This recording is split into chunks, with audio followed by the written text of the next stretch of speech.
There are rare individuals who don't just touch lives, they transform them. Melisa Pearce is one of those rare, remarkable people.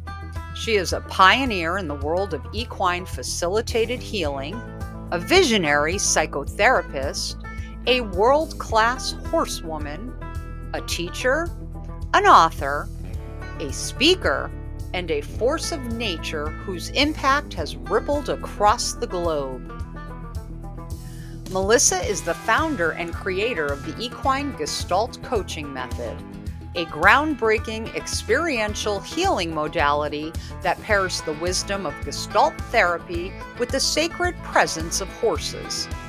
She has authored multiple life-changing books, including the internationally respected What the Heck is Gestalt? A book that made an advanced psychological theory accessible to anyone seeking truth, healing, and wholeness. With over 300 hours of advanced Gestalt training under the legendary Joseph Zinker and Sonia Nevis, Melisa didn't just study the work, she evolved it. She has bred over 200 foals, won 2 World Championship APHA titles, and lectured at major equine events such as Equine Affair, Equine Extravaganza, and the Midwest Horse Fair. But what sets Melisa apart isn't just her expertise, it's her heart. For those of us lucky enough to study under her, we don't just gain skills, we gain a compass, a voice, and in my case, a mother figure I never had. Through her teachings, Melisa helped me find the strength to rise from unthinkable trauma, not to just survive my life, but to transform it. Her work didn't just shift my perspective, it altered my soul. Thanks to Melisa, I now walk this world a different woman. A woman who is whole, who is grounded, who is fierce, who is free. A woman who carries this torch of healing forward in the sacred space between horse and human. In this special episode of the Backyard Horse Enthusiast, it is my profound honor to introduce to you my mentor, my teacher, my guide, Melisa Pearce.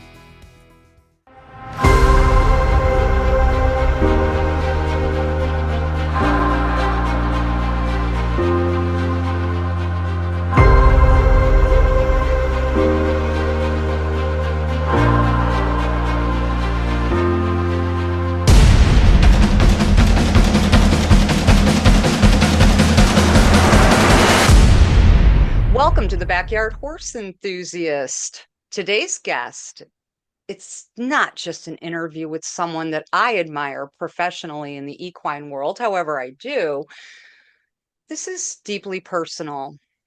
You see, I am a graduate of Melisa Pearce's Equine Gestalt Coaching Method through Touched by a Horse. And her method didn't just teach me how to help others, it helped me to survive the impossible.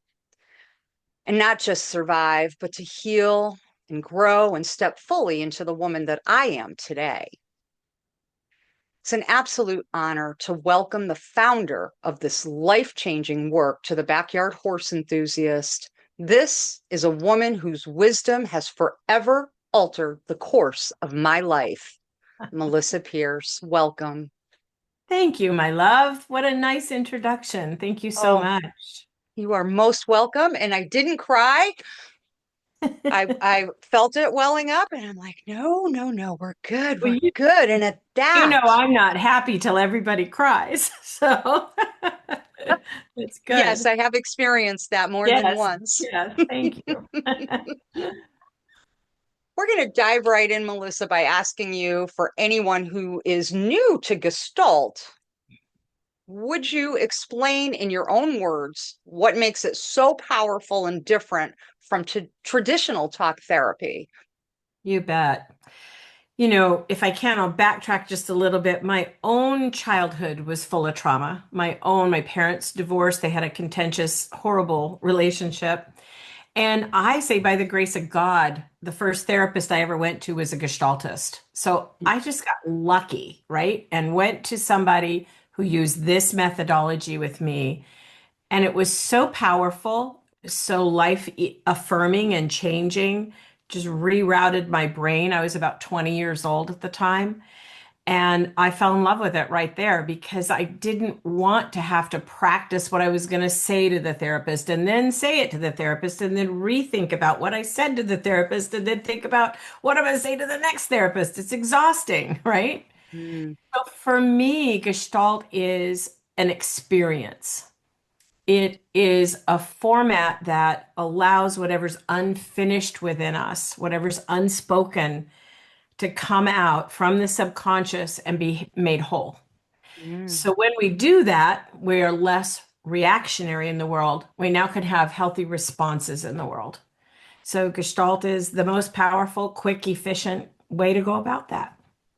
I can definitely affirm that with 20 years of traditional therapy, and nothing changed my life like this did and continues to do so because Right, of, I think, that awareness that you now carry, that, when the trigger arises, you stop and what are right, you trying to tell me? Where is this coming from? And you right. don't, I don't, yeah, I don't squash things down anymore. I bring them up, I Good. speak to it, and I can then, as you said, respond and not react to things, which just typically causes a crap show, usually. Right, right, That you're exactly, you're exactly, cleaning up the mess later. Oops. exactly.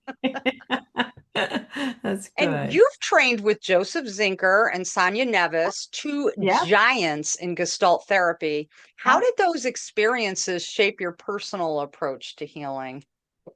Well, I continued my own personal Gestalt work. Then I decided I wanted to be a psychotherapist. So I went back to college, got my psychotherapy degree, began a practice in psychotherapy. And of course, then I learned what they expected me to do, which was the talk therapy format. I don't fault that because it gives an intellectual understanding to people. So if people have done talk therapy or they are a talk therapist, there's nothing wrong with that. It's just it gives you a brain understanding. It doesn't clean up the cells of your body. It doesn't clean up what's underneath all of that mental understanding. So I went back to who I saw as a Gestaltist and said, how can I train in this? And I began training in it. Then Joseph Zinker, bless his heart, just a brilliant, brilliant, lovely man in the world. He was going around the country to different Gestalt institutes. This was probably late 1980s, right in there. That century back there. And we didn't know he was doing it, but he was working with different people in training. And he selected 12 people from around the United States. And we got a fax because it was fax machine era. We got a fax inviting us to come train with him. And the 12 of us did. And we met him in Boca Raton. We met he and Sonia in Cape Cod, just different places to go do an additional about 400 hours of actual practice time with him. So it's just changed my life. It was amazing. And he knew I would become a trainer of Gestalt. He could feel that in me. Mm. And I'm really happy I got the chance to be trained by him back in the day and And take his work and Pearl's work forward.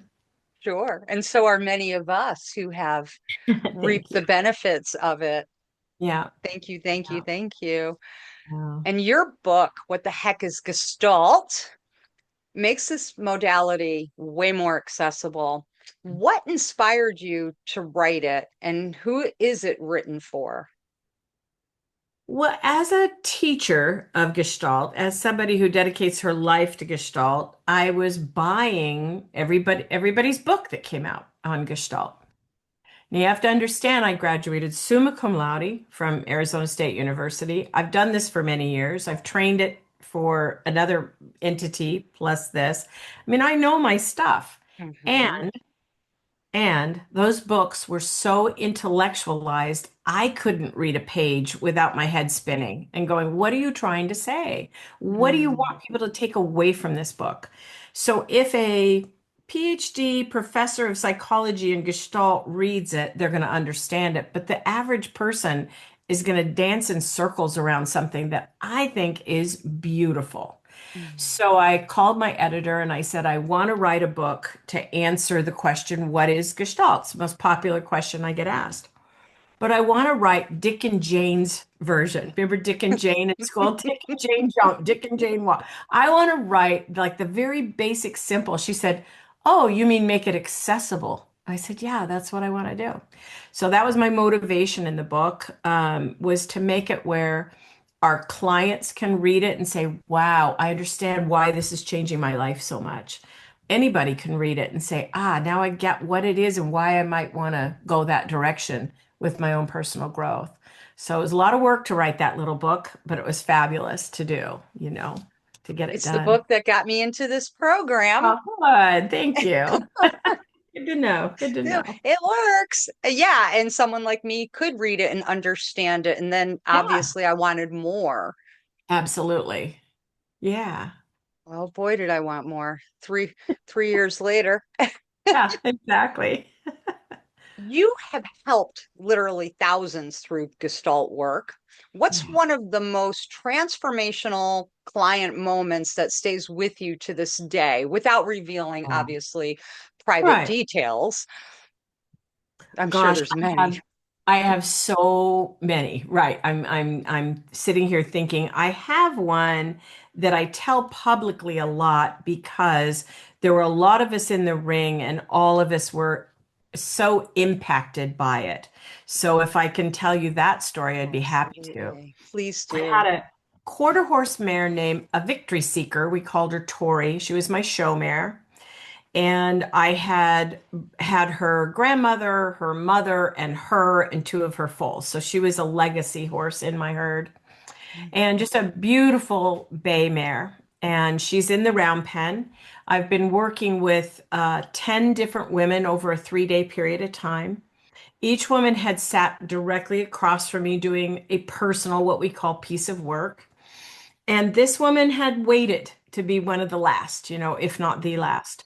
So I say to her, I don't remember her first name right now. I think Deborah. So I say to her, Deborah, there's no demand in you coming up here. I don't want you to feel because you haven't. I know you've gotten borrowed benefit from the day. She goes, oh, absolutely. But yes, I do want to. I just don't know where to start. So I said, you don't need to know. Just come on up and sit across. So she sat across from me. She said, I said, like, introductory kind of questions. And in the questions, she made a comment that she was a medical doctor, but she dropped her medical license voluntarily. So that's not something you hear very often, right? Mm. So I asked her, I said, would you be willing to share with me just a little bit around that decision making?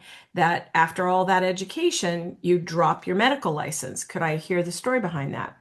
She said, I really have only told the whole story to my sister. She's a very quiet person.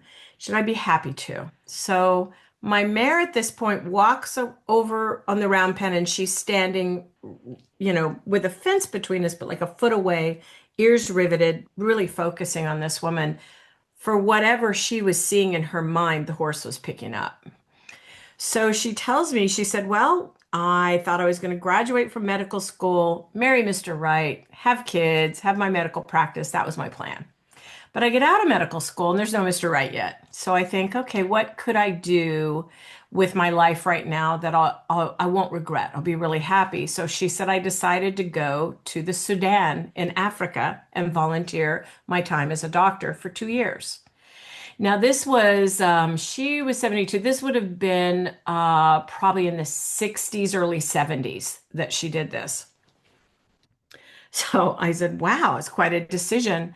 She said, yeah, I went and I'm brand new doctor. I know what I'm doing up here, but I haven't practiced yet, right?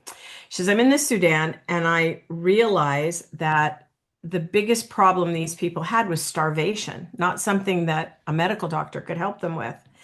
So she said, I stayed the 2 years. I saw a lot of tragedy, saw a lot of death, saw a lot of everything. And at the end of the 2 years, I decided to come back to the States. She said, I'm going to get on the plane. And the head doctor came over to see me, and I thought he was going to say, thank you for being here, right? But he didn't. He said, goodbye. I thought better of you. I can't believe you're leaving. And he turned around and left, and she was shocked. I was too when she told me that. My mare's riveted with her little ears up listening to this. So I said, what did you do? She said, well, I came back to the States and I worked in a hospital, an American hospital, started getting my feet wet, in the US medical system.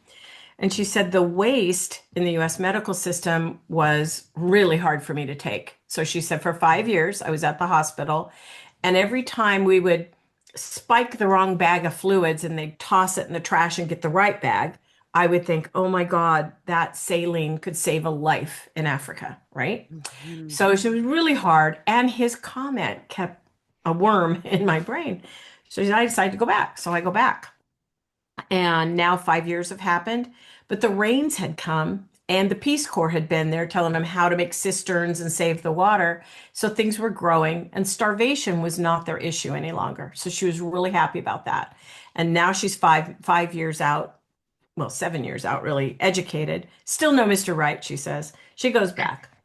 And she tells some of her cases that she was working on. She said, but here's what did it. She said, I met with all these first world physicians that were donating their time there. And we were at a huge table of what could we do and kind of talking things over. But we all missed something very important. We had brought measles to the Sudan. The Sudan had never had measles in it before, and 14,000 people died of measles. They had no natural immunity to it. They had nothing. They had no vaccines. So she stayed for the 14,000 deaths of the measles, came back, tore her license up, said, I can't do it. I'm done, Mm. obviously, right? So it was such a powerful story, the way she was telling it, and that whole huge chapter of her life. So at some point, and I wish I could remember exactly when, I have the other 9 women plus the people who worked for me in the arena. Everybody's like crying and listening to this story. I asked her if she wanted to go in the horse in with Tori, my horse. She said yes. I don't know anything about horses, but yes. And okay, but have you stand in the center of the pen. So she stood there. I had her do what I call hyper ground, really grounded her well. And normally, as you know, Kimber, my mare would go right over to her. But instead of going over to her, she stayed on the outside, the rim of the pen, just almost like she was searching for food. And I thought, what's going on? Why is she detached from her after being so riveted to listening to her? Mm. So I asked her, I said, Deborah, do you have a clue what my horse is communicating to you or what she's saying? She says, no, she's probably rejecting me. And I said, no, they're my angels. They don't do things like that. They don't work in the anger realm, in the human realm. She's not rejecting you. Let's wait. Finally, the mare comes over to her. She completed the circle, comes over to her, presses her muzzle against Deborah's heart, and then puts her head down to the ground and mimics eating. She wasn't eating, but she was mimicking eating. I thought, now I'm really confused, right? So I asked her again, what is she telling you now? And she said, I don't know. So the mayor's exasperated because she showed me this several times, right? And she's like, come on, Melissa, get it. I'm pantomiming something, get it, right?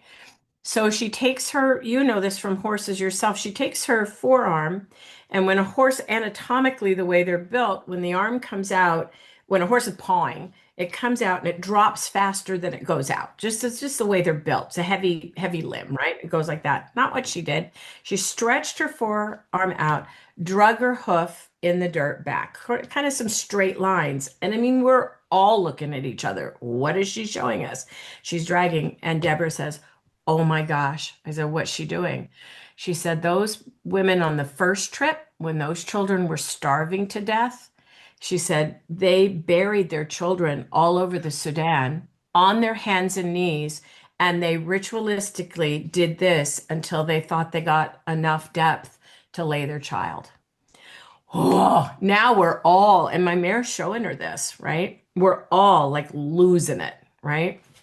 So my Oh, mare puts her head back on her heart again, really leaves it there for quite a while, went around behind her, supported her from the back, went back around the front, put her head down as if she's eating the dirt. She's just telling her they were starving and they were eating the sand. She goes, that's what she's showing is they were eating the sand to not have the crying baby, right? Go in there. And of course, the sand was the wrong thing to do.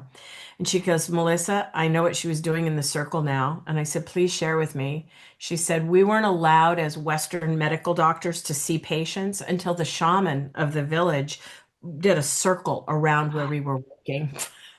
So my mare had done the shaman circle around, then went into her. And I mean, I'm glad I have 14 people that witness this because I say this publicly all the time. And it's the wildest thing, but it's the one that stays with me the most. oh And my God. she wept. We all wept. It was a really beautiful day. And in the end, she said to me, she goes, so I don't want to be a medical doctor. I went on to be a therapist, but I'm retired from that. I'm just not sure what I should do with my life. I said, well, if you need work, I'd go to Hobby Lobby. And the hardest question you have to answer all day is where do they keep the red acrylic paint? That's it. You've done your share in the world. But I told her, I said, I hope you will speak publicly about this. I think it would have been a Yes. powerful speech. She never did, but it would have been a powerful speech about her life with that. So yeah, these horses will pantomime. They will show you these things just incredibly. When they're doing this method with me, they know it, and so they go in there. Yeah. Yes. And you have A often long said, story. Long story. Thank you oh, for it's a listening on that, beautiful but story. really powerful. I only have Oh 1 million my more, but gosh. that's such Yeah. a big one. That's such a big one. Yeah. You've often said that horses are supreme gestaltist, embodied Absolutely. gestaltist. Oh Yeah, my they live a gosh. Gestalt life. They really do. That's huge. And you answered question 5 with that beautiful story. We are about to dive even deeper with Melissa, but first, I want to take a quick moment to thank the sponsor of today's video, High Level. That's the platform that helps me bring powerful interviews like this one to life. Hey, everybody, it's Kimber from the Backyard Horse Enthusiast, and I want to share something new that I'm exploring that's already making a big impact behind the scenes. Like many of you, I juggle content creation, coaching, and keeping things organized across multiple platforms, which can get overwhelming fast. That's why I'm now testing out a platform called High Level. It's an all in one system that brings together CRM, email automation, forms, booking calendars, and even funnels, all in one place. Now, I'm still getting to know the platform myself, but after talking directly with their team and even Zooming with Travis from High Level, I knew this wasn't just any tool. These folks believe in creators like us. So if you're curious, scan the QR code or use the affiliate link below to check it out. It doesn't cost you anything extra, but if you sign up through my link, it helps support my channel and the work that I do. If you've been looking for a better way to organize and grow your business, this might be your sign. And I'm excited to keep you posted as I learn and grow with High Level.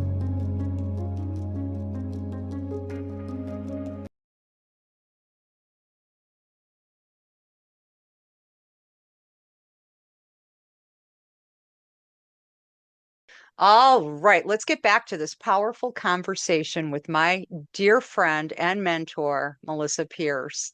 Thanks, Kimber. All right. So, speaking of horses, what do you look for in a horse when you're choosing a partner, a healing partner? Is there something they all have in common, or is there something special? What is Yeah, that? people ask sometimes when they see the work, it's so they go, how do you train them to do this? I don't, right? I do not train them to do it. I believe that horses have an essential gift within them, and each horse expresses it a little differently from another horse. So, what I look for is a horse that has the desire to help humans who are willing to be helped, evolve to another level.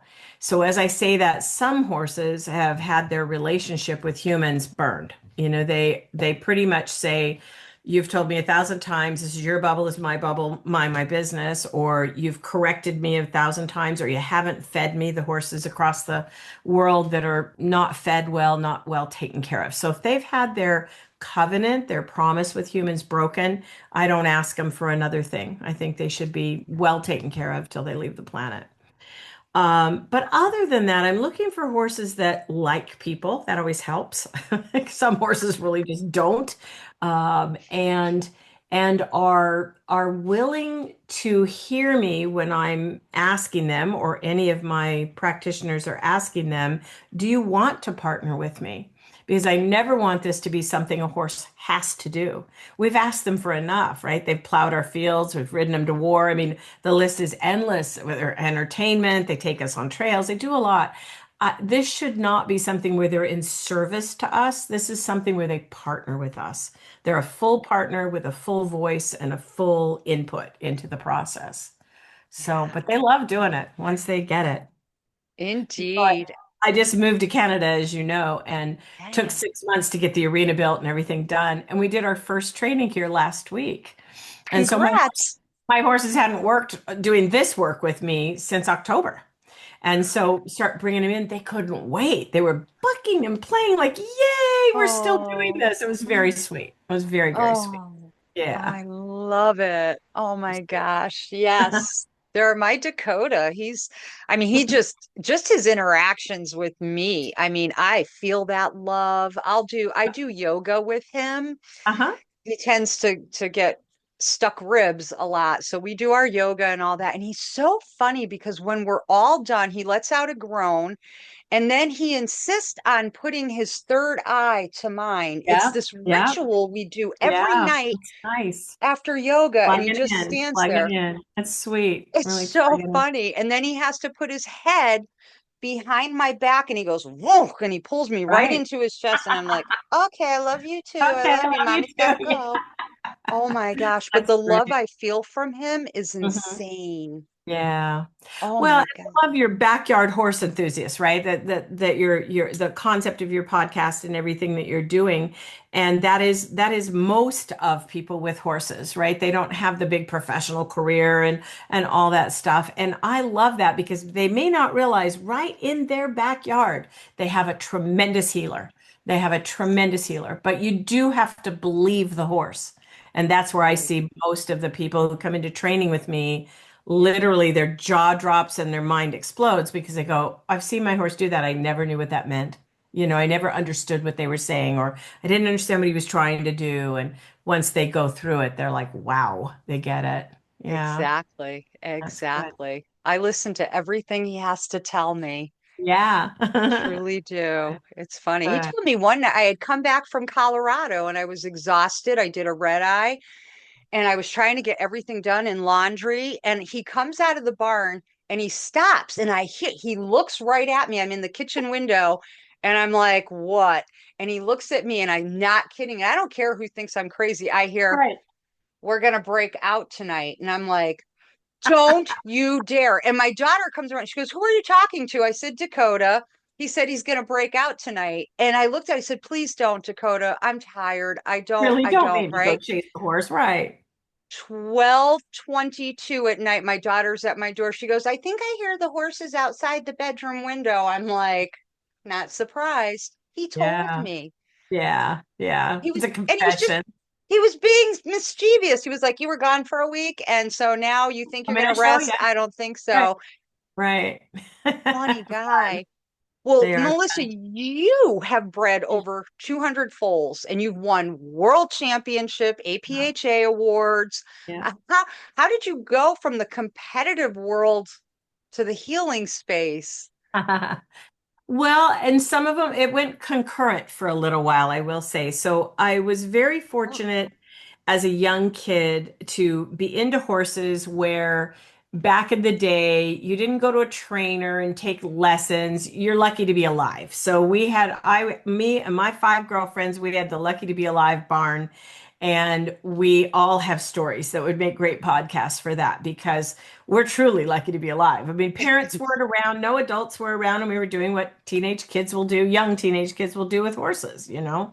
So Mhm. having a blast. And there's some of the best horses that I've ever been around were those horses that us as teenagers were putting them through their everything pace, you know? Can we stand up and Mhm. ride you? All of it.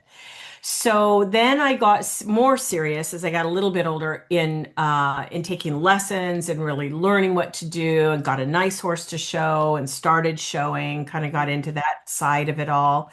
And I liked it and I was good at it. And so one horse after another, I would be showing either of mine or someone else's. Then I started training and training for others and was doing some of that.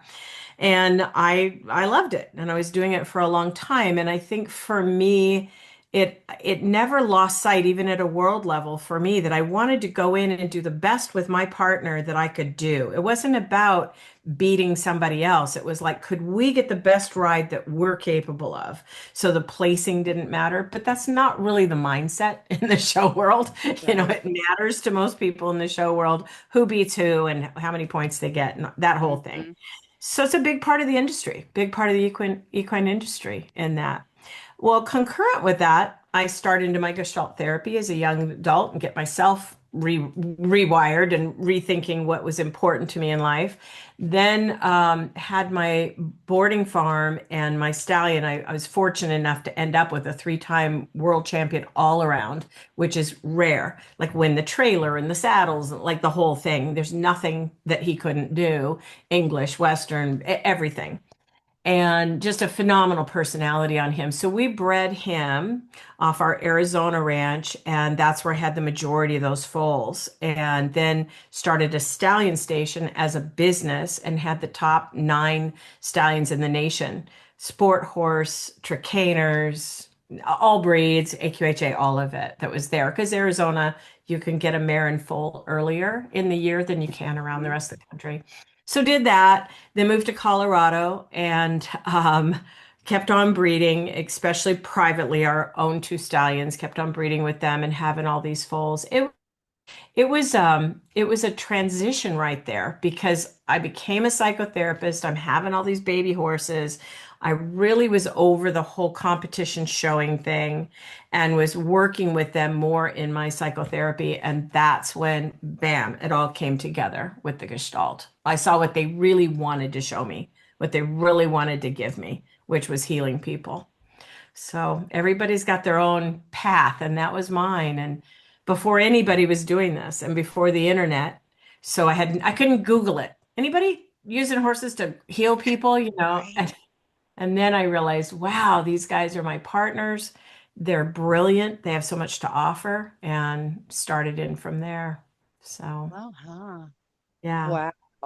Thank you.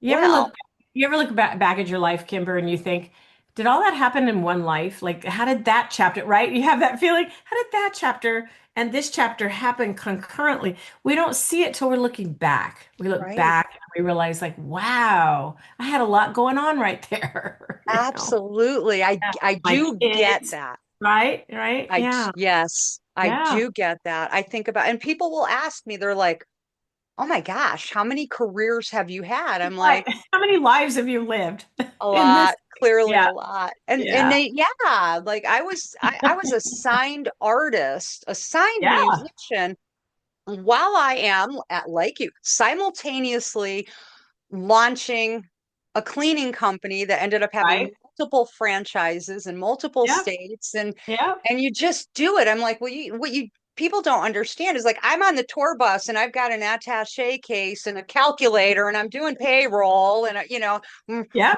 working on the relate. next I marketing relate. plan, Yeah. Yeah. Yeah. Well, and that's what I've always loved about you because you take action. And you know, when I'm teaching in the program, I teach people how to make a business out of this, right? And Yes, you're not going to have a successful business unless you're willing to take action that's and right. have courage, right? Because courage comes first, then confidence, not the other way Right. around. Right. So, yeah, all of those things. And I've always loved that about you. So, yeah, Thank you. absolutely. Thank Absolutely. you. We are definitely soul sisters when it We comes are. to We business are. and We are. entrepreneurship. Oh Yeah. yeah, and you can't be afraid of no. I've heard no so No. many times. Even Really, with this. It's just a sorting, right? It's just a sorting. Oh, this isn't for you. Okay, good to know. Have a nice life. Fine. That's fine. Exactly. Exactly. My feelings aren't hurt, but I'm quickly on to the Yeah. next, and Yeah. someone will say yes, and that will be my breakthrough, and then I'll, step from there. Again, a channel like this, a year ago, we had 78 subscribers, and Right. we are Right. 100 away from 50,000. It's phenomenal. That's And that's just congratulations, you worked hard for thank it. But you you. reminded me of Yeah. something that I used to say when I was helping people understand business and sales. I said, you have to have the attitude of tell me yes or tell me no, but tell me quickly, I gotta go. Right? Right. Tell me yes or tell Yes. me no. Tell me quickly, I gotta go. And that's that as long as you have that, you're fine. Absolutely. I love it. Yeah, Yes. Yes, yes, yes. Like I got 100 more at the end gate that I'm that's gonna right. just let loose. Thank Yep. you. Next. For Exactly. sure. Well, and Yeah. my goodness, you now have hundreds of certified equine gestaltists, Yeah. Yeah. master gestaltists. You Yeah. have the facilitator program. Oh Yeah. my gosh, you have practitioners around the globe, which I'm so thrilled about because this has no boundaries, this work. And I will tell you, Melissa, thanks to you, I have been able to conduct inner child healing workshops Yay. Yeah. globally, and have Right. an impact It's on awesome. lives.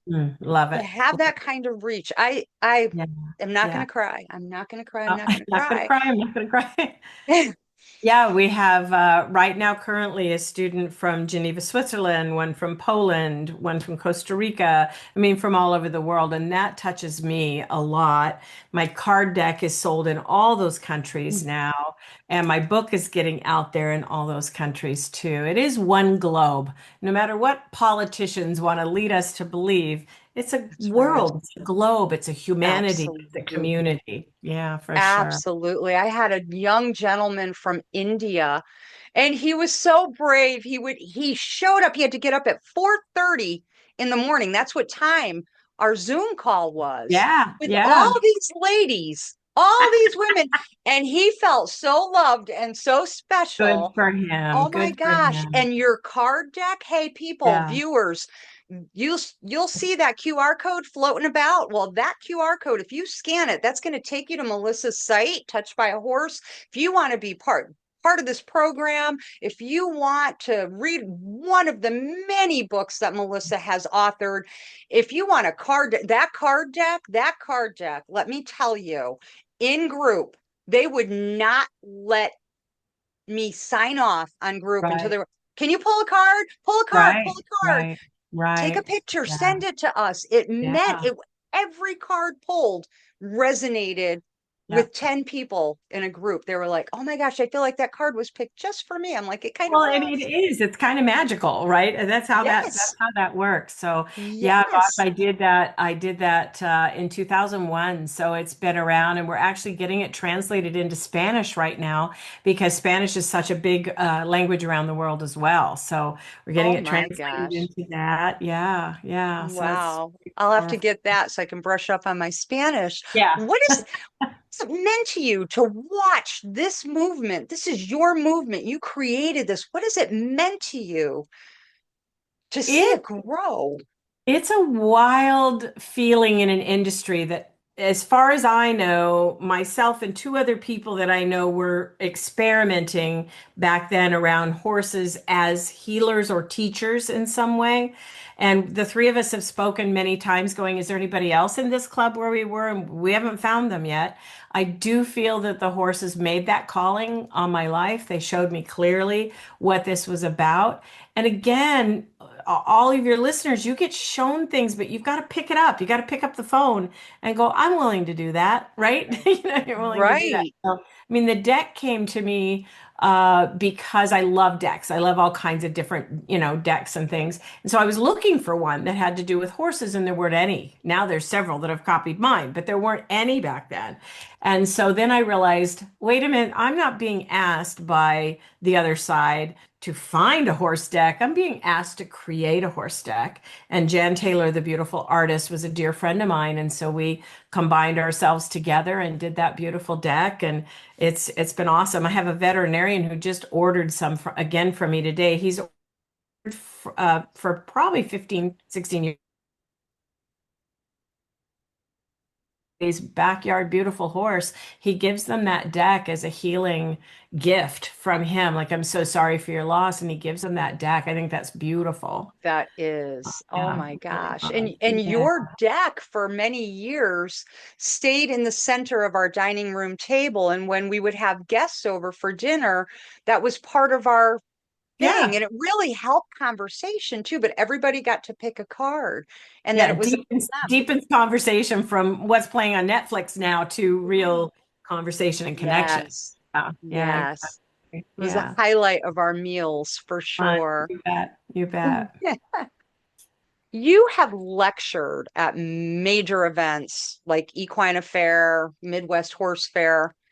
How do you adapt your message for public audiences who may not be familiar with Gestalt or emotional healing? Well, I've made my mistakes with that as well, but I used to live in Boulder, Colorado, and so I would get up on the stage, this is maybe 35 years ago, and I'd be on the stage talking about vibrational healing and horses and chakras and things that today people kind of have some understanding of, but man, back then they didn't. And so I would say I'm Melisa Pearce. I'm from Boulder, Colorado, which is 100 square miles surrounded by reality, right? So it was like just kind of let them know that I know this is going to be outside their wheelhouse. Yeah. I've stood on the ground of what the horses have asked me to say in the world. That's I think what grounds me back to it is that I believe that they've shown me things and they've allowed me to see things and they've partnered with me in pantomime ways and stuff that are inexplicable. And so I feel like I can be their voice out on that stage. And I wanted people to see, I mean, I'm personal friends with John Lyons and all the bigs, right? All the big trainers. And they would talk about horse whispering, but I'd say, gosh, what would happen if we slowed down and we listened to what they're whispering to us instead of us always wanting to train them to do something or ask them to do something? What would happen if we stilled our voice and really tuned in and listened to them and what they're showing us and what they're telling us? So that's been my mission. So I've stood on some stages. I've had people, not very often, but I've had people stand up and walk out, and that's okay. It's not their thing. That's totally fine with me. But more times than not, I remember one man, probably in his late 80s. We were at the AQHA. I was a keynote speaker at the AQHA convention, and AQHA had asked me to do a talk that they felt would bring unity to the 5,000 people that were going to be there because the quarter horse breed does so many different things, whether it's racing or breeding or trail riding or cow work or whatever it is. So I said, we want a speech that's going to bring unity. So I bring them a speech that brings unity about guess what? Your horse knows more about you than you will ever know about him. Your horse understands more about you than your children and your spouse. They read you, they know you, and they feel. Go on, and I tell this very good speech. This man, probably in his late 80s, he came up. There was a line of people wanting to talk to me and get my autograph on a book.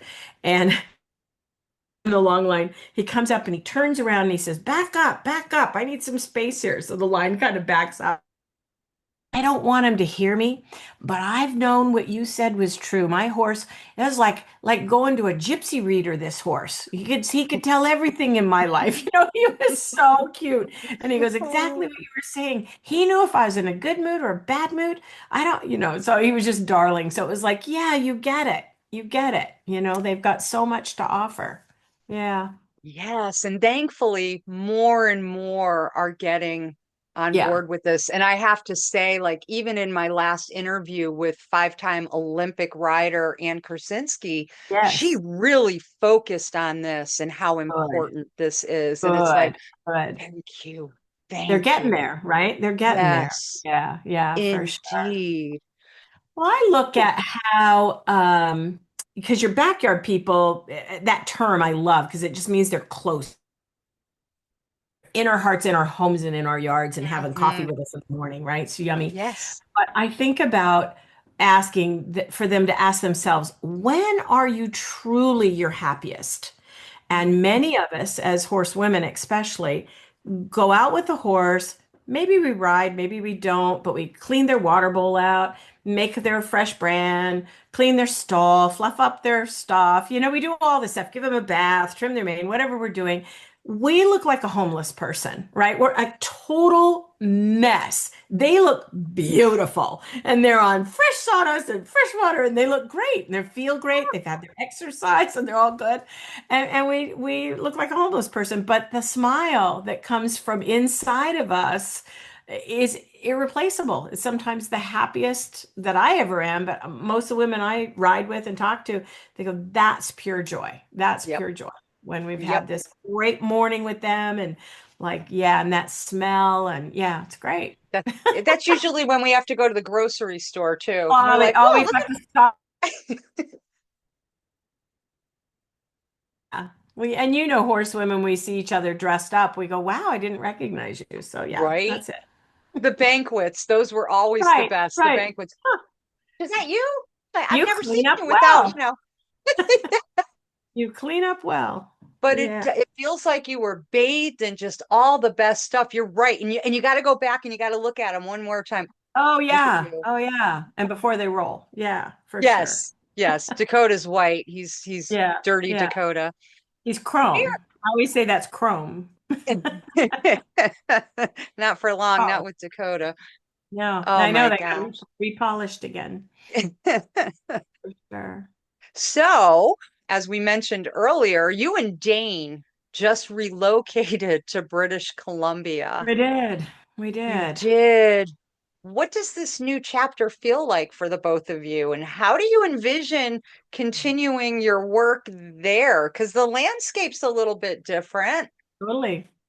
It is, first of all, I think that I've never been a person afraid of change. I like change.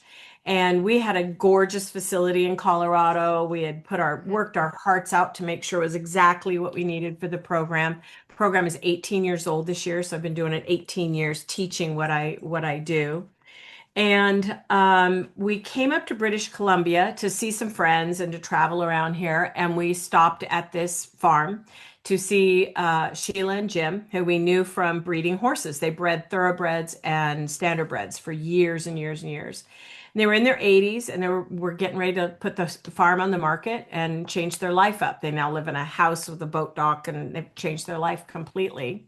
Mm, And the moment we drove onto this property, Dane and I looked at each other and I said, give me one word what you feel right now. And he said, peaceful. And I said, so do I.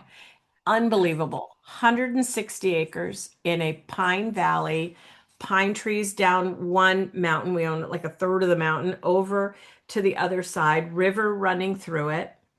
The barns, everything were here and it's peaceful. I don't know how to say it. Is there mm, we have an Olympic champion actually next to us, eventer, who lives next to us in a gorgeous farm, 5 farms, wonderful neighbors, and all trail ride together. And our land is contiguous to the Crown land. And if you own a half a mile, which we do, of Crown land, bordering it, you can ride, camp, hunt, whatever you want on the King's land, the King of England's land.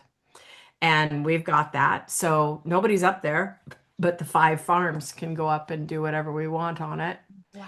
So it's peaceful. So I've dialed my programs down, smaller.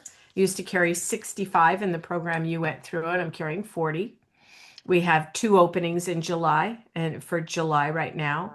Wow. But I'm not taking very many. I'm being very picky, always have been, but being very picky Hmm. on who we're training because the in-person core trainings will be 8 or 9 people, which you went through some that had 14 or 15 in them. Mm. 8 or 9, which gives me time to really deeper connect and deeper train. That's what I want before I leave this planet. I want to get my work out there and I want to do it in a way where I get to know somebody as I've gotten to know you, really know the person. It's not, I've had lots of business coaches go, gosh, you could crank this up to making bazillions of dollars and be really famous. That's not what I want. I want the people who are willing to see these horses as partners and clairsentience right? That they have that clairsentience, all of that. That's my thing. I don't need fame. I need to know this work will go on in the world. That's why. Very clear for Yeah. someone like me who has gotten to know you, who has gone through the program, been certified by you, who is so grateful that you did pick me, um, and that I stuck it out. Remember, it was COVID Oh started. yeah. It Oh just yeah. started. Everything, Yeah. Your our lights lives go were up. Yep. Yep. every, Absolutely. but this at in my core, at the deepest level, I knew this was something I could never abandon, that I had to see it through. Yep. And so grateful for Yeah. you Thank you. Thank you. because you That's changed my life, Melissa. thank you. Changed my life. I Thank don't you. think I would, and I don't want to be melodramatic, but I don't think I would be alive today if you Yeah. hadn't given me the tools.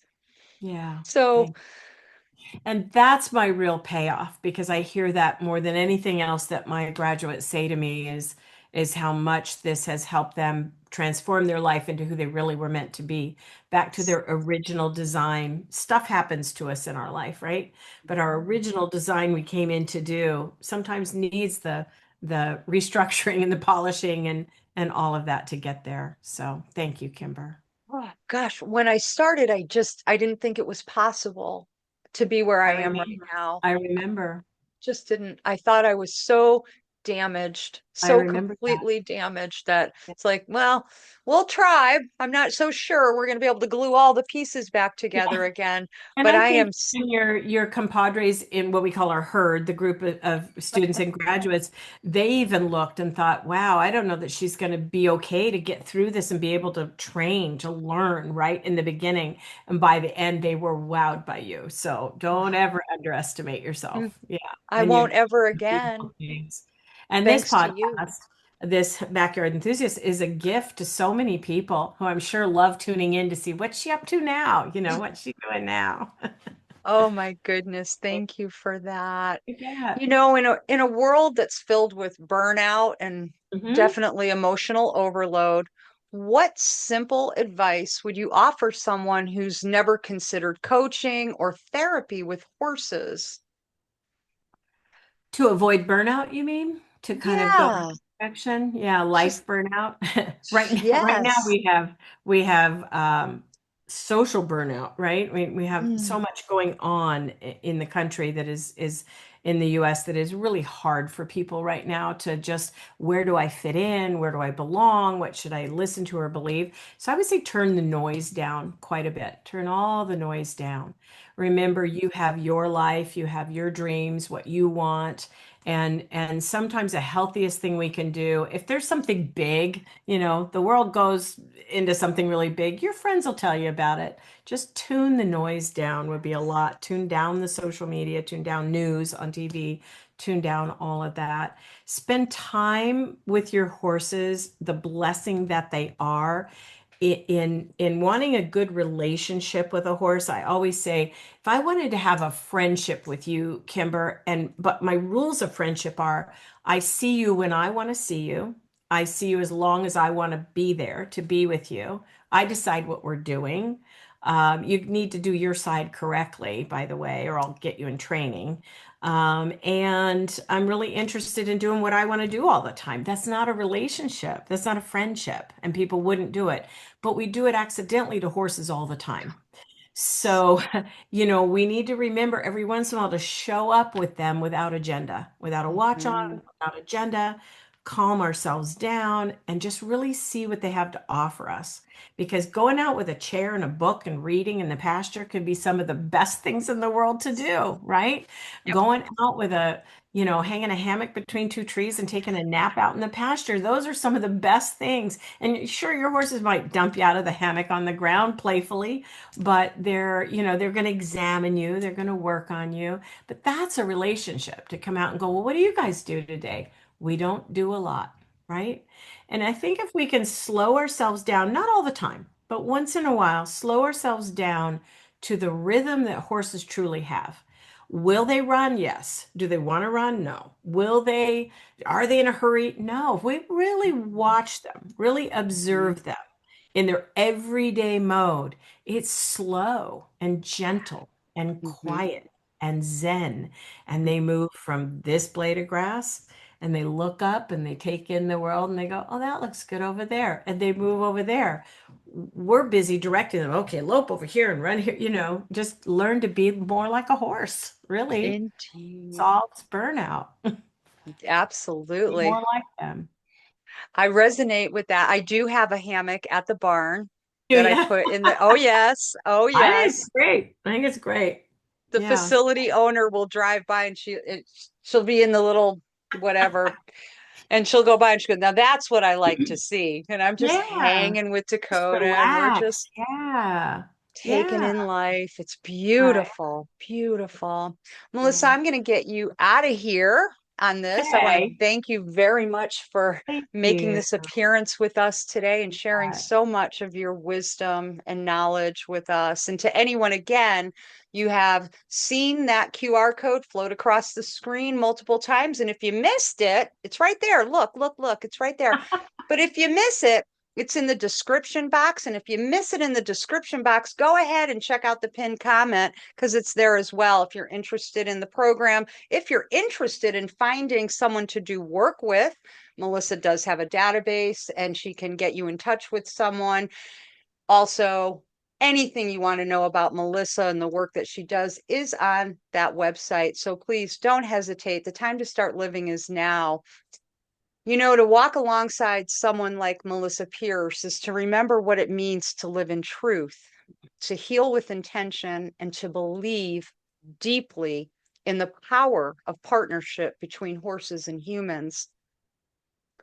Her work has given thousands the tools to reclaim their stories, their voices, and their lives. And I, Kimber Lee of the Backyard Horse Enthusiast, I know this firsthand because I'm one of those people. Melissa, from the bottom of my heart, thank you. Thank you for creating a path that so many of us can now follow with clarity, courage, and compassion. Your legacy continues to ripple out into the world through every life that you've ever touched, including my own. And to those of you watching, You got if my today's tears going. to my viewers, if today's conversation sparked something in you, please, I beg you, don't ignore it. Healing is possible. Wholeness is waiting. Yep. And until next time, please be kind to your heart, trust your horse, and never, ever underestimate the journey ahead. Thank you With all. love. Thank you, Thank Kim. you. You bet. Thank you.